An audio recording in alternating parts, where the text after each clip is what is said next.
All right. Well, good morning, everybody. As Nicole mentioned, Book of Mormon Central launched on January 1st of 2016. And that's literally what our website looked like hours before launch. That was a screenshot taken on December 31st.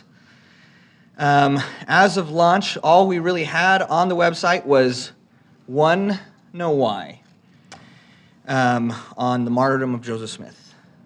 But then the next day we added another, and then we added another, until we had, by the end of the year, 255 know whys. These published once, 5 times a week, Monday through Friday, throughout the duration of the year.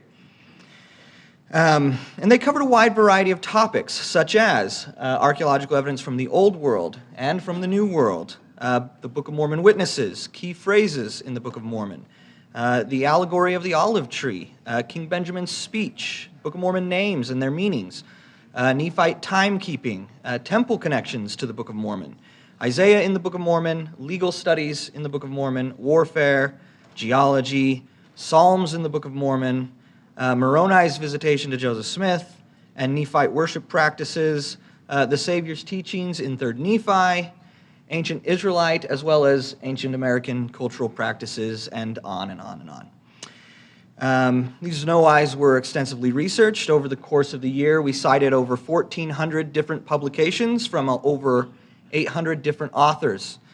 We were not just Mormons reading Mormon things. We cited 381 non-Mormon authors. And so we were engaging with the broader literature on all of these topics that I just mentioned.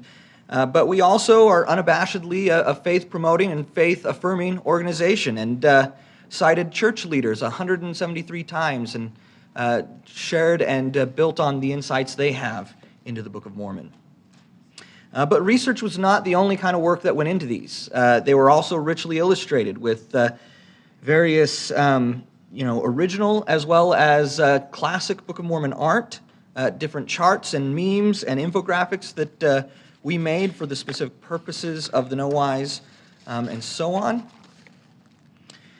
And they also each had a short video summary like the one I'm about to show you. So if I can push play.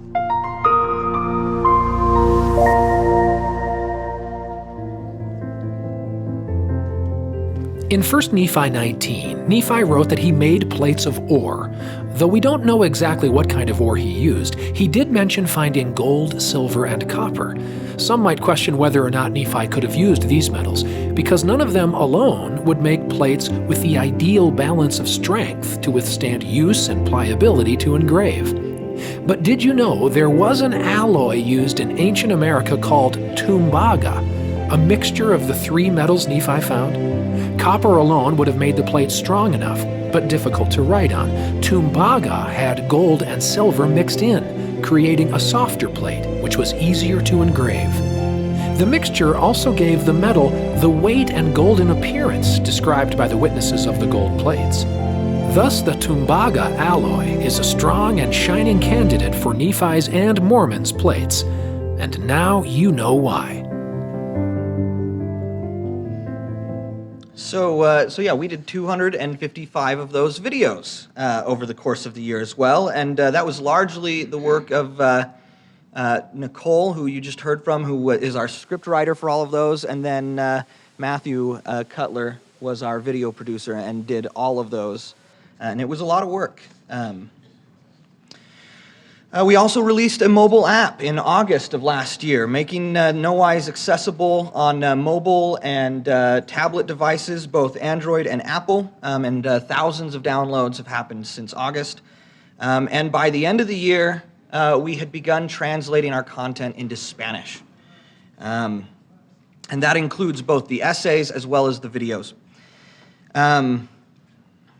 But of course, know whys weren't the only thing we were doing. We also had an archive that began the year with about 1,000 items and finished the year around 3,000 items. And our archivist worked very hard to network with publishers and authors to get permissions and be able to archive items there and create a central hub for for Book of Mormon research.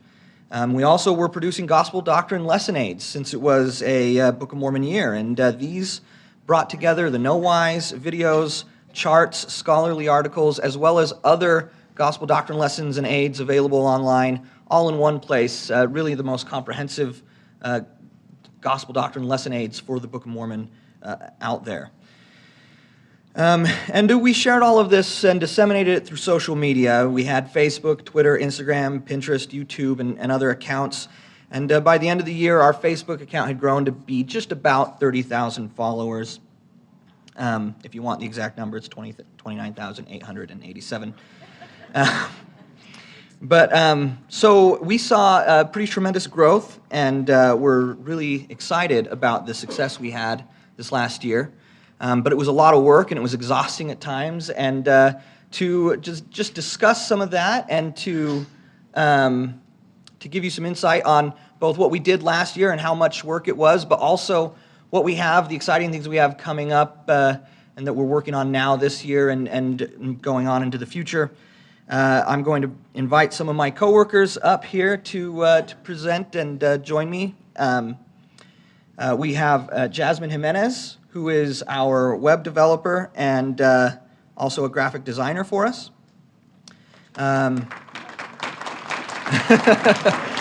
We have Dave Pack, who is our mobile app developer and programmer.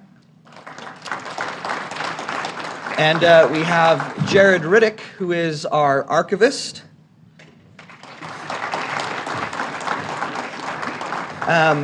And I have not, the other person we were expecting was Benji Monroy, who is our Spanish social media manager, but I do not believe he has made it yet. So I think it's just going to be us right now. But that's okay. Let's just go ahead and get started. To start us off, Jasmine, I wanted to have you just talk a little bit about you were designing the website, and you had to lay out each Know Why and lay out the images and everything, and were really involved in the illustration process. And so why don't you just tell us a little bit about what that was like for, trying to illustrate 255 Know Whys last year? Well, it definitely was a lot of fun. Illustrating the Know Whys posed a lot of challenges, but also it was, an exercise in creativity. But doing the Know Whys was always a challenging experience. As you can see on the screen, this is a screenshot of the website, and for each Know Why we would illustrate with different pictures, trying to explain some of the concepts we were describing. But also, if you flip to the next page, we have PDFs that we used to also illustrate the Know Whys, but also it's a printer-friendly version that you can download, and Nicole and Holly were the ones who neatly typeset those. We also have memes that we used images for. We use images in almost everything we do with the Know Whys because we want it to be a rich experience so that everyone is really engaged and can understand what we're trying to communicate. And so with these memes, Xander is the one who is in charge. Every single day a Know Why came out, he would create a meme, take like a money quote or some really something that summarizes the Know Why really well in a grabbing picture so that on Pinterest or Instagram, where we mostly posted these, someone would be interested to click on them. Also, our YouTube channel. Neil talked about the videos and you saw one. Well, we have, over 300 of these now, and each one requires dozens of images to make it happen. And so to have this work, we have Matt Cutler, who's in charge of producing the videos, and also Angel Sturgill. Her job as our image specialist was to find all of these images. She was given a topic, and we would break down the script, and she would find an image that would work for everyone. It took a lot of time from her, but she's now, an expert on Book of Mormon images. What also we do, we need to create lots of images ourselves sometimes because we just can't find what we need on the internet or in books. So Xander and I would usually be the ones who would create something in Photoshop, like something you see here. We have the one of these is a picture of Samuel the Lamanite on the wall that we put together with various images through Photoshopping, but we also did things through photography, if you'll flip. So sometimes we would have to take pictures, and a lot of times these were things that we just did in our office. We found props that would work to illustrate something. In this case, on the bottom left, you have a picture of a Mayan calendar. We had a replica, and we were doing a Know Why on Mayan calendrical systems and Samuel the Lamanite's prophecy. And so, that's what we did to try to make it work. But sometimes, we can't do it all, and so we also commission images for our no-whys. Jody Livingston is a sketch artist that does illustrate a lot of things for us. Oh, is Jody Livingston here in the audience? If you'll stand up, this is our sketch artist, and he does a great job for us. Can you also flip one?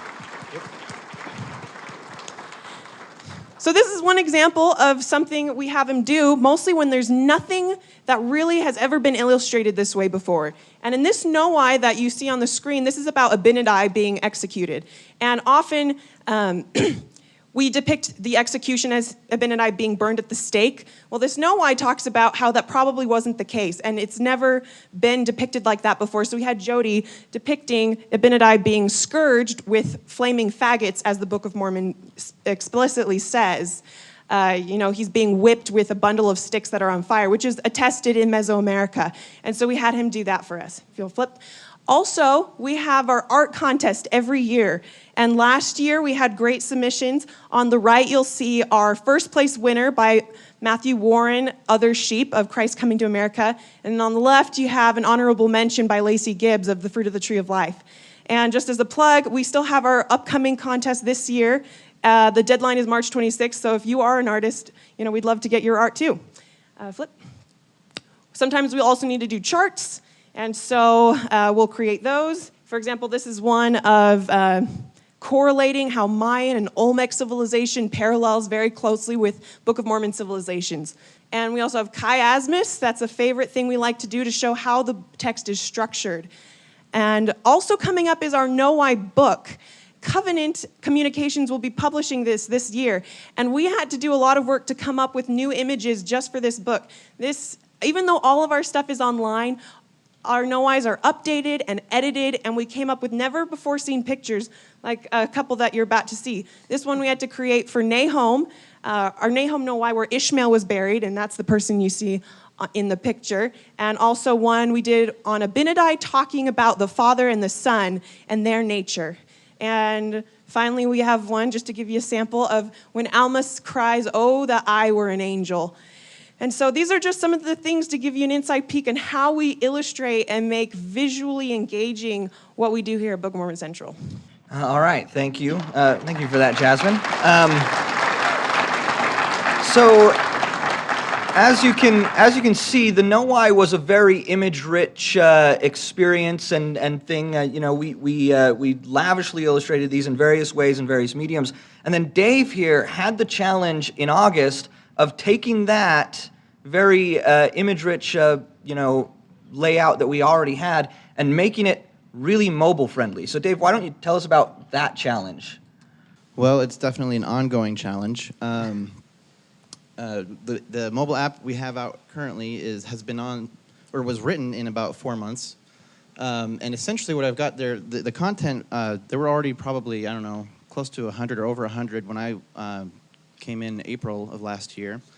So there was tons of content already in HTML, and there was no way to convert it into a more friendly format. So I essentially just wrote a little very simplified browser, HTML browser there. So this first image is an example of a table, what it looked like in iOS.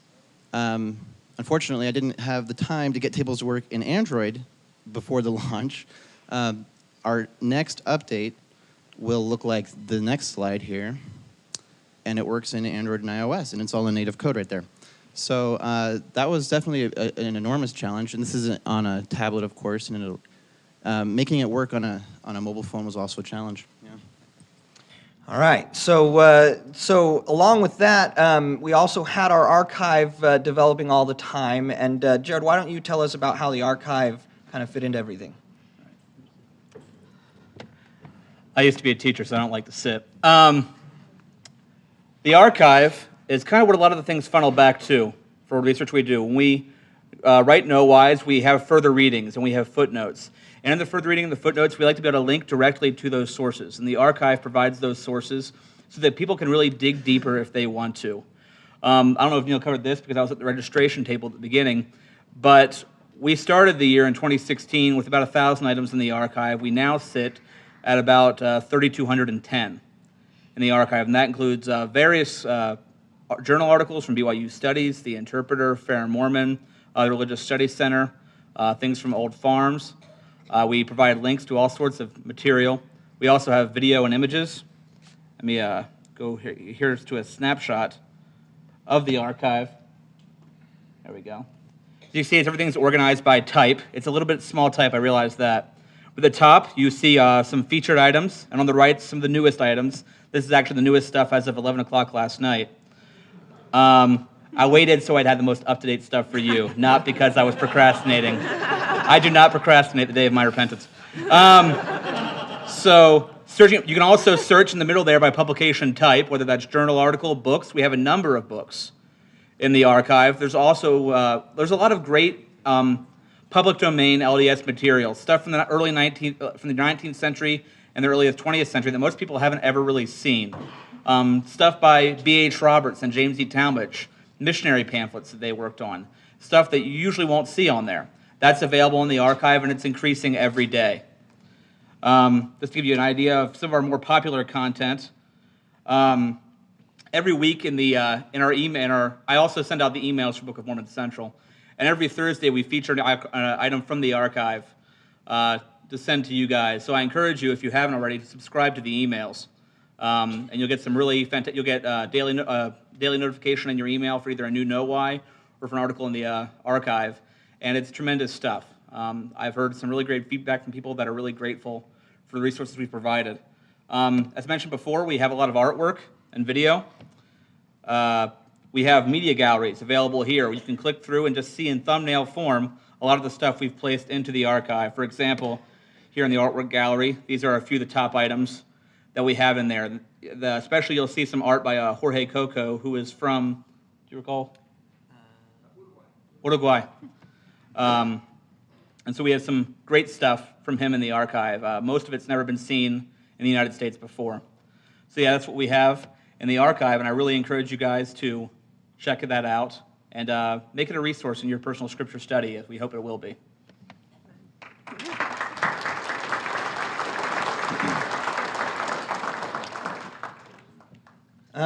So the archive is becoming a great resource. And one thing Jared didn't mention, or at least I didn't hear him mention, is that we also have some content that's unpublished anywhere else in the archive. So there's exclusive content there that you're not going to get anywhere else. We thought it was about time that, since we're talking about the Book of Mormon, we stopped having a bunch of gringos north of the Rio Grande talking to other gringos. We thought it was important that we start to involve the children of Lehi that live in the Book of Mormon lands. So we began a process to be able to co-publish in Spanish. And it's been quite a lengthy, interesting journey up to this point. But we had determined early on that since we had set a high standard for quality at Book of Mormon Central, and since our English material was beginning to set the global standard for the good stuff about the Book of Mormon, that we were not going to shortchange our Spanish-speaking brothers and sisters. And so we went out and found a fellow who's a retired PhD, college professor, been in the church for his entire life, but well-educated in the Latin American system, and he's our first translator. We then go to a fellow who is employed by the Utah National Guard that works out of that big NSA facility out there in between Bluffdale and Lehi. And he's a specialist, a professional translator. He's the second level. And he then reviews everything that our first translator does. We then go to a third level, who's a fellow that has a master's degree in translation with a specialist, especially in Spanish. At which point, we then send this material to a couple of people down in Puebla, Mexico. Alejandro, stand up. This is Alejandro Martinez from Puebla, Mexico, right here. He is not a member of the church, but he's beginning to have an appreciation for the Book of Mormon because he's reading every one of these know-whys every day and helping make sure that the Spanish makes sense, that it's something is going to come through. And occasionally, what we find is that he says, this doesn't quite make sense. And it's a Mormonism. It's Mormon speak. We have our own little idiom in Latin America, just like we do here in the English. And there are things that we say and words that we use and phrases and so forth that we understand internally, and someone who hasn't come up through that tradition doesn't necessarily understand. Thanks, Alejandro. Appreciate that.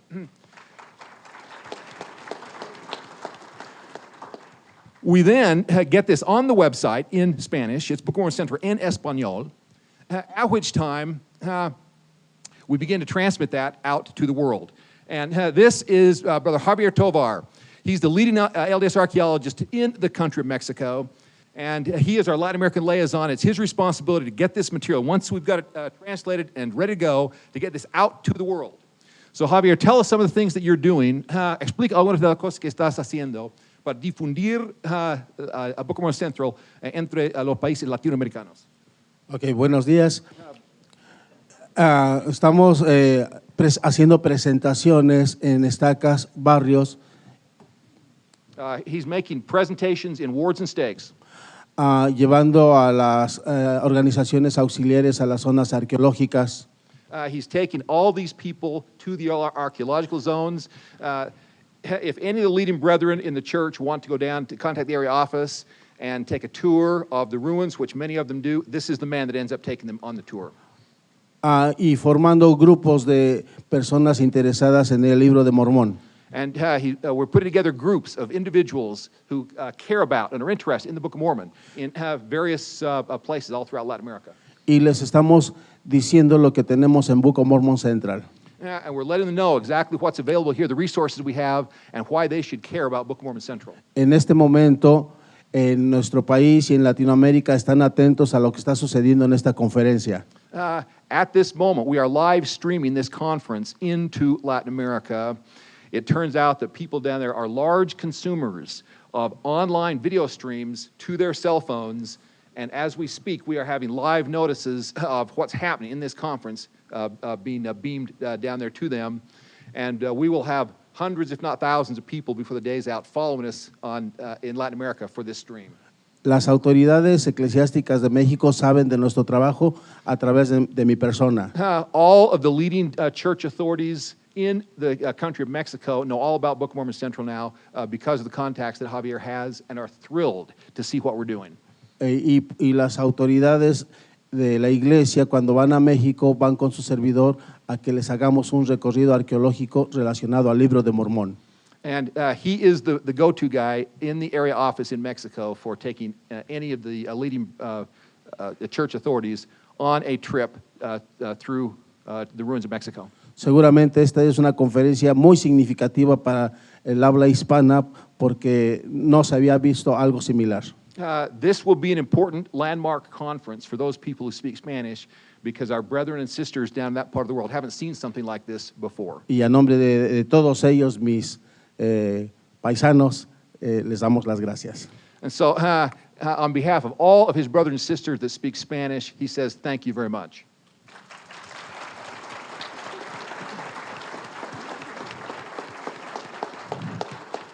And some of the feedback that's getting back to us from remote places, Spain and little rinconcitos in Argentina, places like this, the sorts of things that are coming back to us are, wow, we have expected this kind of quality material from the official church.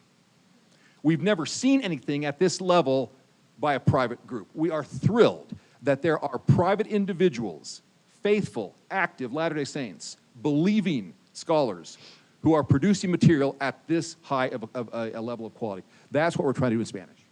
Wonderful. Thank you for that update, Kirk and Javier.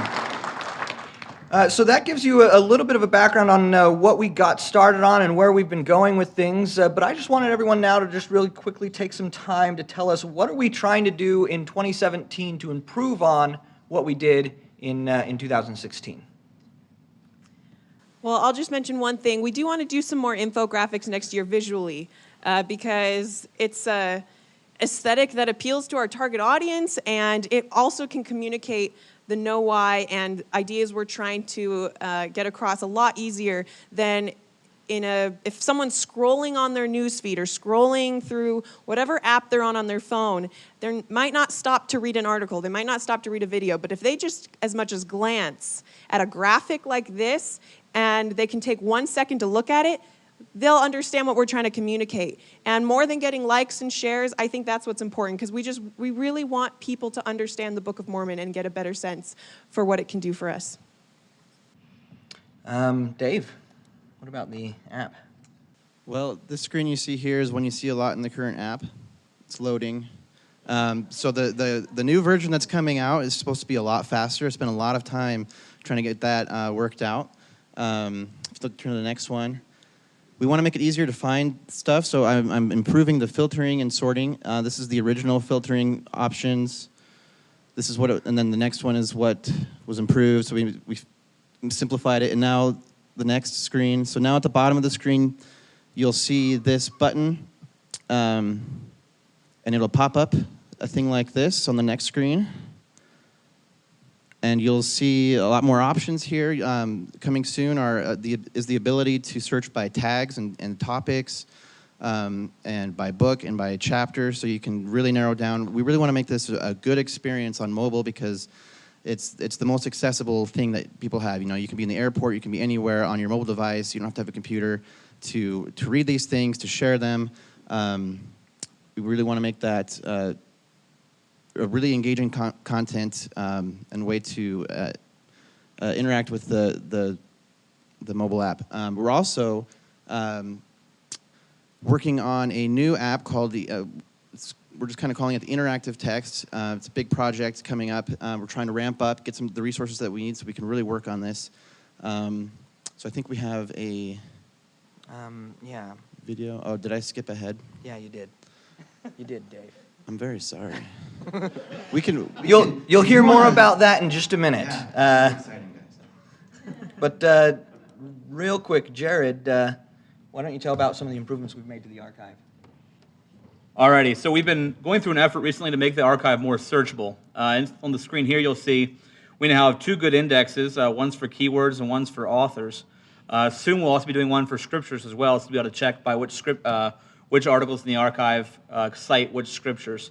That's an improvement that will take some time, but we're planning to do it, and we're very excited about it.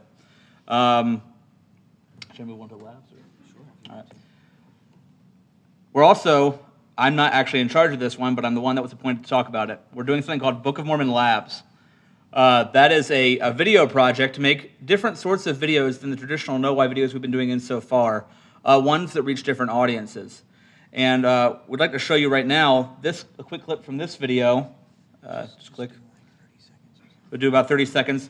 From a video that was done last night. One of the more popular styles in these days is a whiteboard video, where the things being said are animated in front of you. So this was an example that we created in our office, and that was finished last night.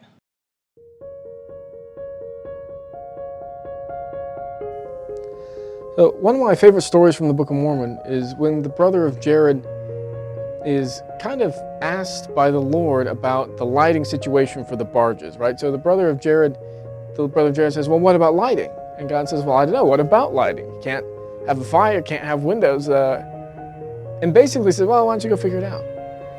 And then the brother of Jared comes back with this seemingly kind of crazy thing of, here's these stones, why don't you touch these stones and they'll light up and we'll use these to light the barges. It's kind of a crazy thing to just jump to. But when you look at some Jewish traditions and just ancient Near Eastern traditions in general, there seems to be a tradition floating around that Noah used something like this to light up the ark. So it's almost as though the brother of Jared is... We'll be posting that one in the future. But that's an example of a kind of video we're working on. Book of Mormon Central is invested. We've created our own studio in our office with a green screen where we do interviews and other things. There's a lot of exciting things coming down the pipeline that we're very, very excited to share with you.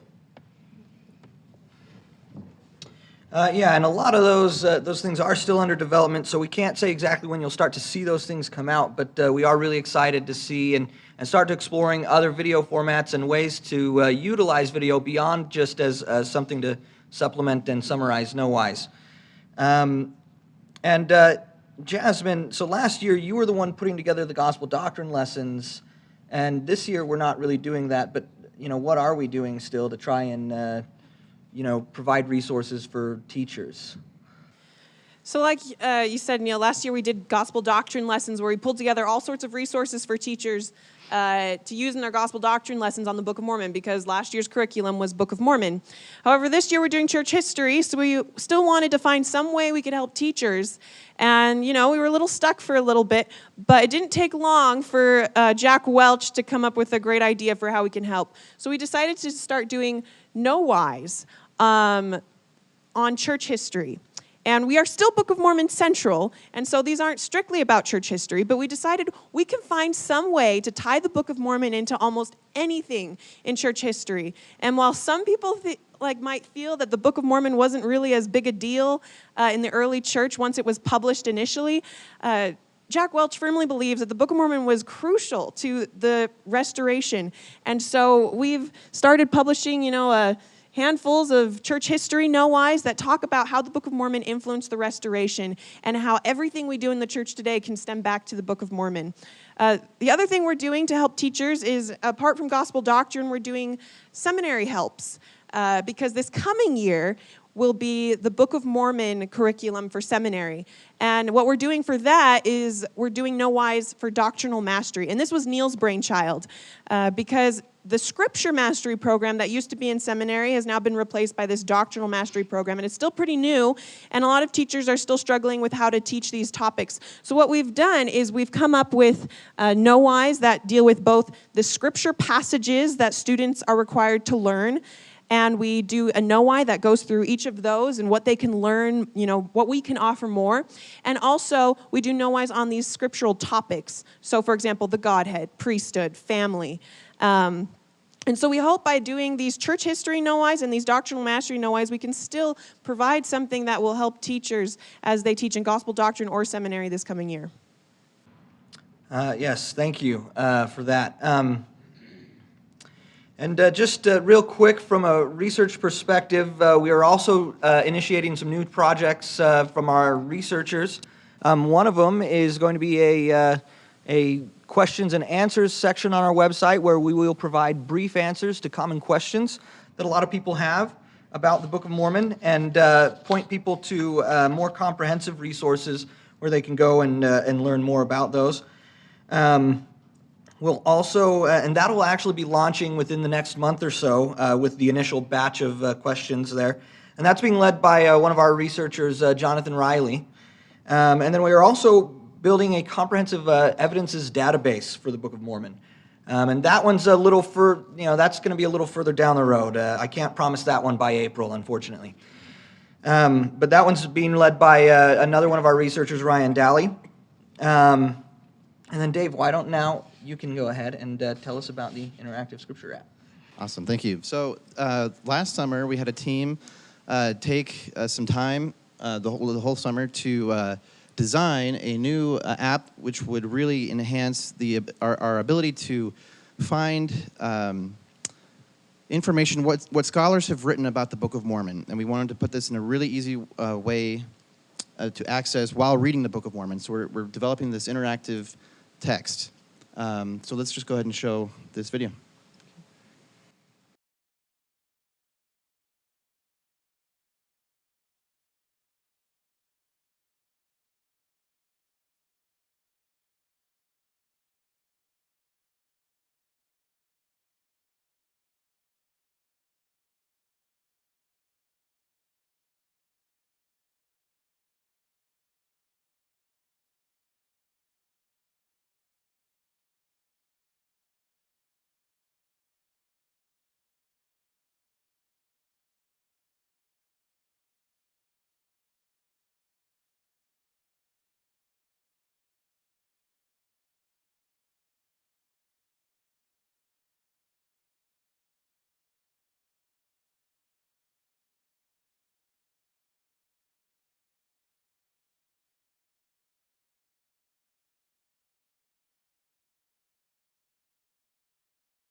So as you can see, this is an ambitious project, and it's going to take a while before we get to the point that you can kind of see in there. That's for illustration purposes, and it might not look exactly like that, but what you see there are the essential features we would like to have in here. It's just at your fingertips, all this information, visual content, to really bring the scriptures to life, to really help young people and old people alike to find faithful content that can help strengthen testimonies.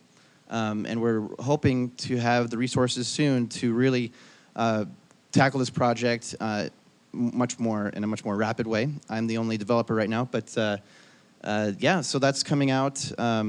Like I said, we're going to do this incrementally, so a somewhat simplified version of this will be coming out soon. I won't give you an exact date, but within the next while.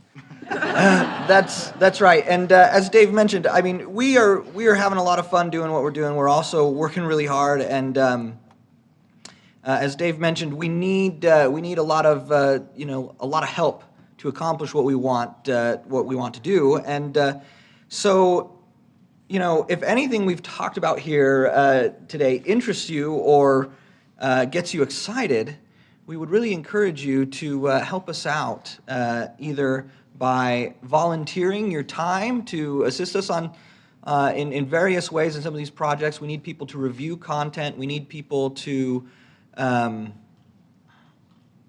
we need people. We need people. If you have a pulse, we can use you. I promise. But we can also use more funding. The Interactive Scriptures app. The more money we have, the sooner that can be available. Dave needs a lot of help. He can't do this by himself. So